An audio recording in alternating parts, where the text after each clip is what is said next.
I think schools over time in the university have definitely started to really start teaching courses of what's really different in a business environment. How do our core financial decisions or core financial tools change or need to be amended when we're looking at, say, an investment in an emerging market country as opposed to in Arkansas.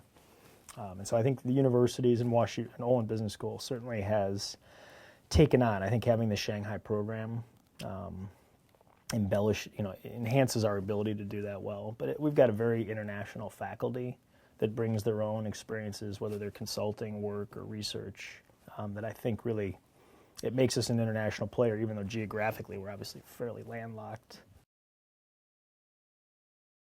That's sort of the way that I try to choose to teach the things that I do, is to give a perspective on here's the big picture of what a decision maker, like the senior vice president in charge of product innovations at a company, if they're the ones that are sort of cast with the financial responsibility of which projects do we take on, which ones do we hold off for a while, which ones do we completely abandon, to give students, whether they're undergrads or MBAs, some perspective of what is that person trying to achieve. What are their objectives? What are some of the constraints that are placed on them? And so you have to have some, semblance of the reality that's out there if you're going to effectively teach the students. So the merit to that would be you can't be completely isolated from the business world. Do you have to have worked for 10 years as that VP to do it? Absolutely not.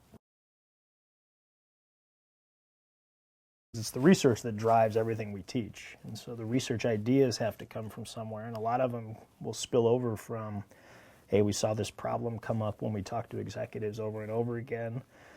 We actually then went and wrote a paper about trying to understand what that problem was, what other potential, in this case it was what other potential costs may come about because of this particular problem. And then you can then sort of teach that as here's something to avoid going forward. So it's I think it's a virtuous cycle if you do it well.